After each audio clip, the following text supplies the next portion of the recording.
Aunty जी, एक plate पानी पूरी खिलाना। हाँ हाँ बेटा, अभी खिलाते हैं।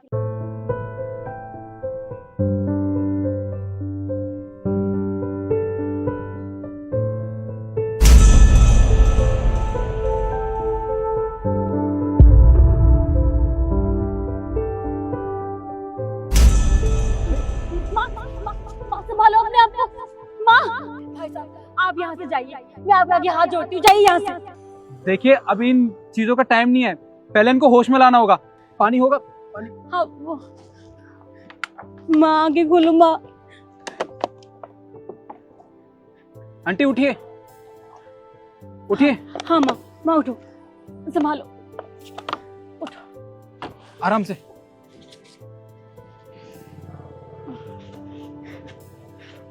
संभालो माँ। देखिए भाई साहब, मेरी माँ होश में आ गई हैं, अब आप यहाँ से जाइए, प्लीज जाइए यहाँ से। देखिए, आप मुझे बताइए तो सही कि आखिर बात क्या हुई है। ये मुझे देख के अचानक से बेहोश क्यों हो गई? देखिए आपको समझ में नहीं आ रहा मैं आपको क्या बोल रही हूँ, आप जाइए यहाँ से। मेरी माँ को दिल का दौरा पड़ा है, वो बड़ी मुश्किल से ठीक हुई हैं। आप जाइए यहाँ से, मैं नहीं चाहती कि उनकी तबीयत बार बार खराब हो जाए, प्लीज जाइए यहाँ से। मेरी बात समझने की कोशिश कीजिए। देखिए, आप चाहती हैं कि मैं यहाँ से चला जाऊं, और मैं चला भी जाऊंगा, पर अगर मैं पूरी बात बिना जाने चला गया ना, तो मुझे जिंदगी भर पछतावा होगा कि आखिरकार बात क्या हुई थी, ये मुझे देख के बेहोश क्यों हो गई। देखिए, आप मेरी छोटी बहन की तरह हैं, आप प्लीज मुझे बताइए तो सही। अब भैया, आपने मुझे अपनी बहन बोला है तो मुझे बहन का फर्ज तो निभाना ही पड़ेगा। तो क्या है भैया, मेरे भी एक बड़े भैया थे जो कि आर्मी में थे, लेकिन एक दिन वो बहन,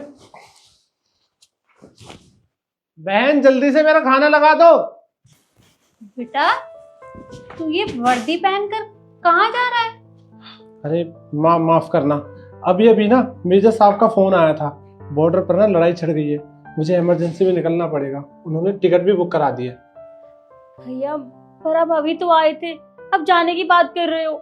बहन, रुकना तो मैं भी चाहता हूँ, पर मैं क्या करूँ, मेरी जिम्मेदारियां मुझे बुला रही है वहाँ पर। आप ना हमेशा ऐसा ही करते हो।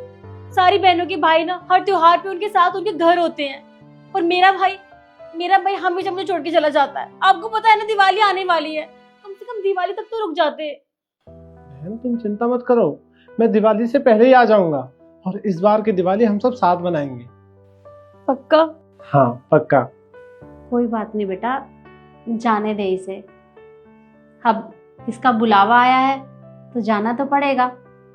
और देख बेटा, तेरा भाई देश के बॉर्डर पर पूरे देश की रक्षा करता है, और अगर फौजी लोग देश की रक्षा नहीं करेंगे तो फिर हम सब लोग आराम से दिवाली कैसे मनाएंगे? हाँ माँ, आपने सही कहा। माँ, आशीर्वाद दीजिए। मेरा आशीर्वाद हमेशा तेरे साथ है, पर तू अपना ध्यान रखना। ठीक है माँ। बहन, तुम ना अब एक काम करो, टिफिन पैक कर दो, मैं रास्ते में खा लूंगा। ठीक है, मैं अभी लेके आई। बेटा, ध्यान से जाना। माँ, आप ना बिल्कुल चिंता मत कीजिए, मैं बस यूं गया और यूं ही आया।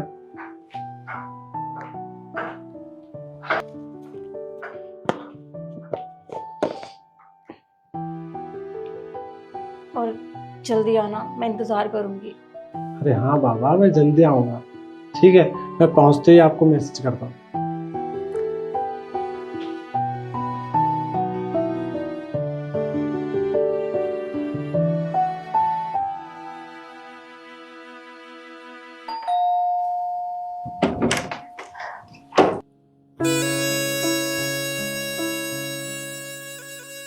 हाँ जी, आप कौन? जी, आप केशव जी की बहन है? जी। हमें बड़े दुख के साथ कहना पड़ रहा है, जवान केशव भारत माँ के लिए शहीद हो गए।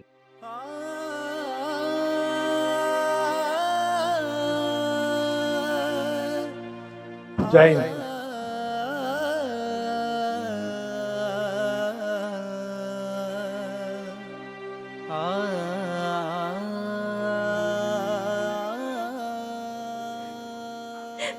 भैया,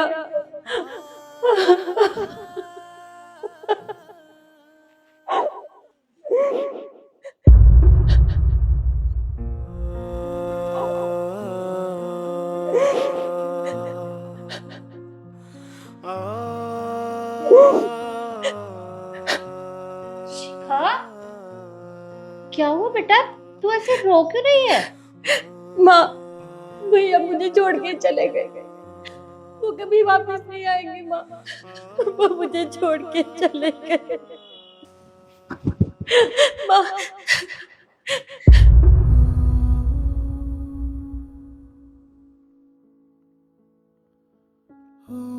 कम से कम दिवाली तक तो रुक जाते। बहन तुम चिंता मत करो, मैं दिवाली से पहले ही आ जाऊंगा। इस बार की दिवाली हम सब साथ मनाएंगे। पक्का? हाँ पक्का।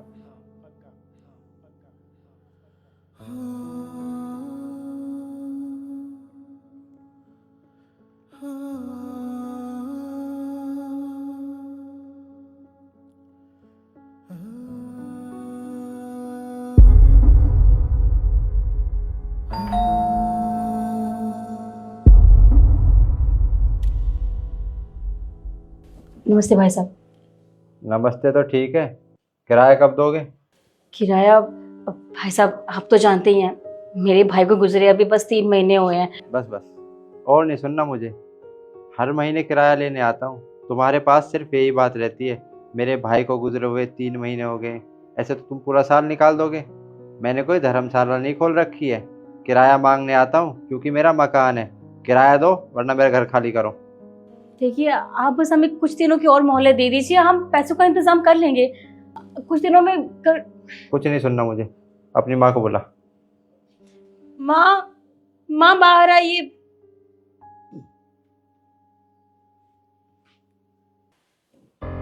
चलिए घर खाली कीजिए। अरे बेटा, मैं तुम्हारे सामने हाथ जोड़ती हूँ, प्लीज हमें घर से मत निकालो। देखो मैं कुछ दिन में किराए का बंदोबस्त कर दूंगी, तब तक हमें यहाँ रहने दो। मैं आपके आगे हाथ जोड़ता हूँ, मुझे हाथ उठाने पर मजबूर मत कीजिए। मैं प्यार से कह रहा हूँ, घर खाली कीजिए। चलिए चलो, अपनी माँ को लो, तुम तो समझदार हो, निकलो।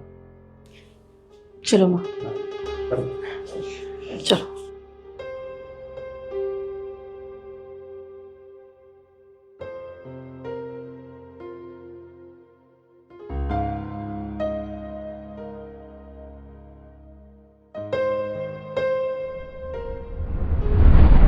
हमने अब तक बहुत कुछ सहा है। मैंने अपना भाई खो दिया और एक माँ ने अपना बेटा। अब हमसे और बर्दाश्त नहीं होता और आपको देखकर मेरी माँ वैसे ही बहुत परेशान हो रही है। अब आप यहाँ से जाइए, मैंने आपको बात बता दी ना।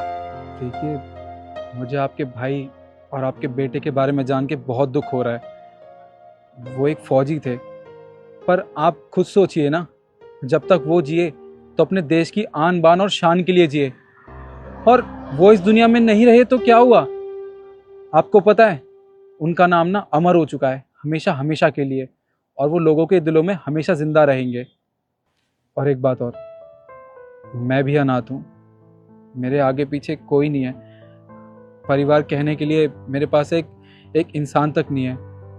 मैं चाहता हूँ कि मैं आपका बेटा बन के रहूँ और आपका भाई, और मेरी सैलरी भी आती है हर महीने, पर वो मेरे किसी काम की नहीं है, क्योंकि वो मेरे अकाउंट में चली जाती है, और वो पैसे मेरे किसी काम नहीं आते, बस मेरे अकाउंट में पड़े रहते हैं। और मैं चाहता हूँ वो पैसे आपके काम आए, और अगर आपने मुझे अपना लिया तो मुझे भी एक परिवार मिल जाएगा, एक माँ और एक बहन मिल जाएगी मुझे। पर बेटा, हम तो तुम्हें जानते भी नहीं है कि तुम कहाँ रहते हो, कौन हो, फिर ऐसे कैसे? देखिए, मैंने इनको अपनी छोटी बहन कहा है और मैं आपको अपनी माँ मानता हूँ।